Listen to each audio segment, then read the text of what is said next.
जय माँ कामाख्या। आपका बहुत बहुत स्वागत है कामाख्या धाम में।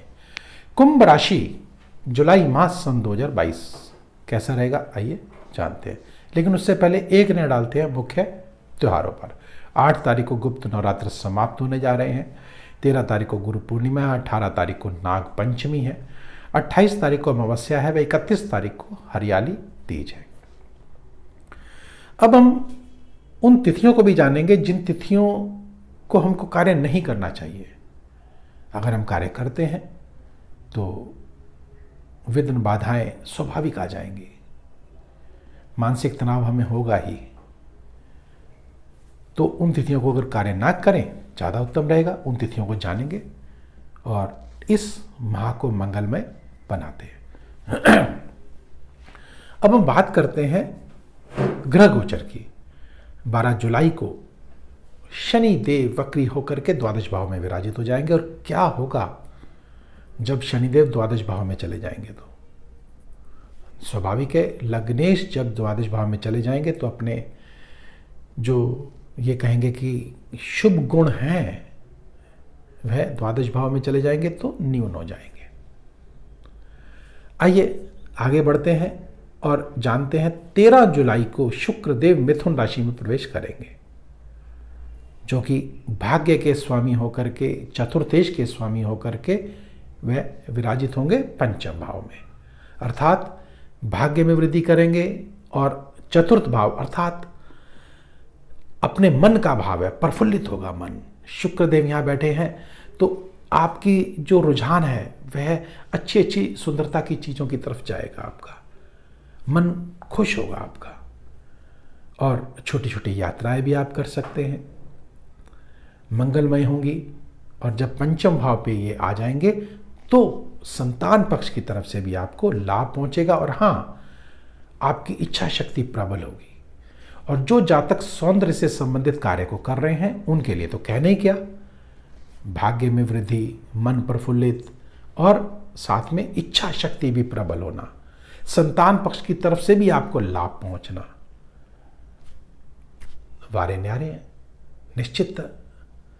भाग्य वृद्धि अर्थात आप जब थोड़ा सा भी कार्य करते हैं और आपको अधिक मिल जाता है तो वह भाग्य का फल है। और हाँ, कई बार ऐसा भी होता है कि हम करते तो बहुत हैं लेकिन हमको मिलता कुछ नहीं या कम मिलता है, तो यह भी भाग्य है। अब इस भाग्य को कैसे अच्छा किया जाए? अगर भाग्य अच्छा है तो निश्चित हमारे जो कर्म है वो कम होंगे और फलित ज़्यादा हो जाएंगे, अर्थात फल हमें ज़्यादा मिलेगा।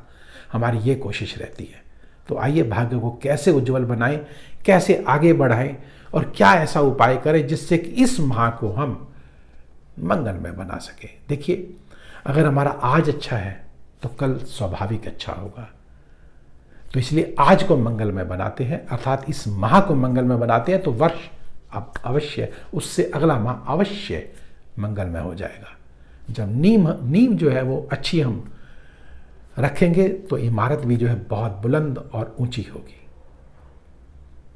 कहने का तात्पर्य मेरा सिर्फ इतना है कि आज को हम अच्छा करें, अभी को अच्छा करें, इसी पल को अच्छा करें। सोचे नहीं कि कल क्या होगा, कल अच्छा ही होगा। शुभ सोचेंगे तो शुभ ही होगा, निश्चितता होगा, दृढ़ विश्वास के साथ, संकल्प के साथ। क्योंकि मैं कह रहा हूं, क्योंकि यह शुक्रदेव संकल्प अर्थात आपकी इच्छा शक्ति को प्रबल करेगा।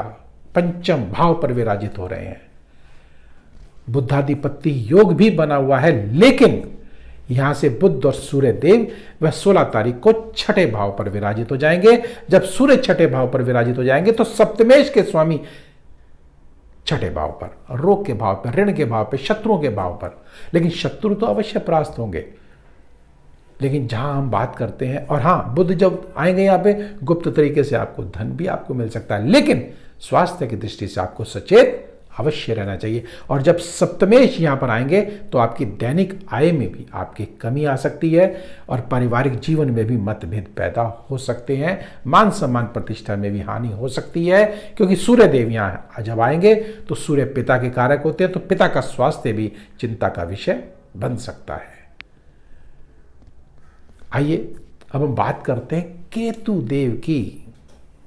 देव भाग्य स्थान पर बैठे हैं, निश्चित आपको विदेश में लेके जा सकते हैं। अर्थात जो जातक जाना चाहते हैं उनके लिए बहुत ही उत्तम माह है ये। और जब हम राहु देव की बात करते हैं तो वह तृतीय भाव पर बैठे हैं और मंगल देव के साथ बैठे हैं। तो मंगल के साथ जब बैठते हैं तो अंगारक दोष बना देते हैं, अर्थात मंगल को एक तरह से थोड़ा सा ग्रहण जरूर लगाएंगे। मंगल कौन है? हमारा भाई बंधु। तो भाई बंधु के साथ हमारे मतभेद अचानक बिगड़ सकते हैं। यह जहां पे राहुदेव बैठे हुए हैं यह हमारे पराक्रम का भाव भी है, पराक्रम को तो बढ़ाएंगे, लेकिन यह हमारे से आस पड़ोस का भी भाव है। तो आस पड़ोस के साथ संबंध अचानक खराब हो सकते हैं और जोश में, क्योंकि मंगल देव बैठे तो जोश देंगे आपको। तो इसलिए धैर्य रखें, अवश्य धैर्य रखें। जब धैर्य रखेंगे, उस पल को निकाल देंगे तो निश्चित जब वह पल निकल जाता है, उस समय की जो ग्रह दशा होती है वह जब निकल जाती है तो आगे आपको शुभता अर्थात ठंडक दिमाग से जब आप सोचते हैं या तो वह शुभ ही होगा। फिर उतावलेपन में कई बार काम खराब हो जाते हैं। तो थोड़ा सा इस माह आपको धैर्य अवश्य रखना चाहिए। जब हम बात करते हैं बृहस्पति देव की, तो बृहस्पति देव हमारे जो है द्वितीय भाव पर बैठे हैं, धन परिवार कुटुंब के भाव पर बैठे हैं। तो धन की तरफ से, परिवार की तरफ से, कुटुंब की तरफ से निश्चित है आपको पॉजिटिव साइंस आपको देखने को अवश्य मिलेंगे। और यहीं से जब बृहस्पति देव पंचम दृष्टि से एक दो तीन चार पांच छठे भाव को देखेंगे तो छठा भाव जो है आपका वह रोग का भाव है। रोग न्यून होंगे, शत्रु परास्त होंगे, ऋण अगर आप कहीं लेने जा रहे हैं तो ऋण आपको मिल जाएगा। और हाँ, ऋण आप चुका भी सकते हैं क्योंकि बृहस्पति देव छठे भाव को देख रहे हैं। और यहां से जब सप्तम दृष्टि से यह उस अष्टम भाव को देखेंगे जो कि पाप का भाव है, पीड़ा का भाव है, तो उसको भी न्यून करेंगे। ज्ञान के द्वारा अर्थात बुद्धि के द्वारा, विवेक के द्वारा आप उन कष्टों को, उस पीड़ा को कम अवश्य करेंगे, कोई रास्ता निकल जाएगा आपका। यहां से जब नवम दृष्टि से यह दशम भाव को देखेंगे तो दशम भाव ऊंचाइयों का भाव है, सम्मान का भाव है, प्रतिष्ठा का भाव है, सफलता का भाव है।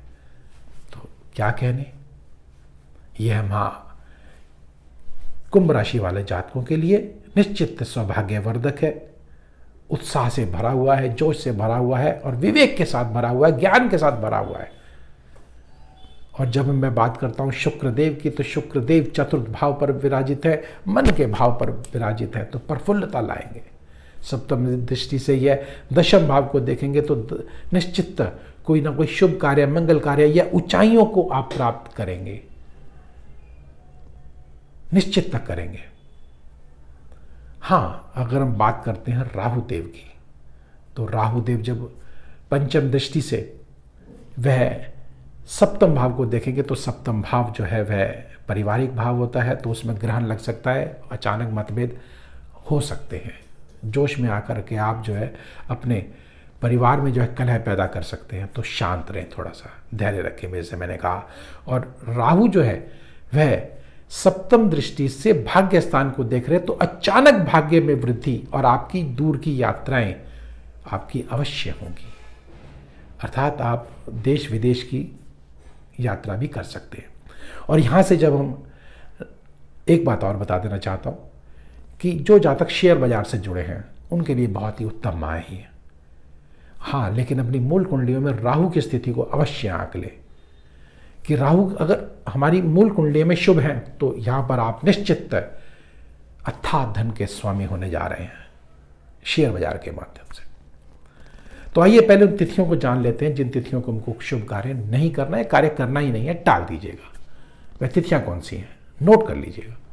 5 तारीख, 6, 13, 14, 23 और 24 तारीख भूल कर भी इन तिथियों को कार्य ना करें। अगर करना भी पड़े तो क्या करें, एक छोटा सा महा उपाय है, उसको करके आप इस माह को मंगलमय बना सकते हैं।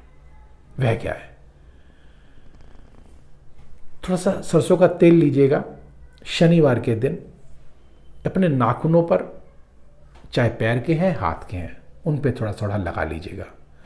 और एक छोटा सा मंत्र है, उस मंत्र का जाप आप करेंगे तो निश्चित इस माह को आप मंगलमय अवश्य बना सकते हैं। और हाँ, उस मंत्र को आपको मैं बता रहा हूं, ओम क्रीम क्रीम दक्षिण कालिकाय नमः।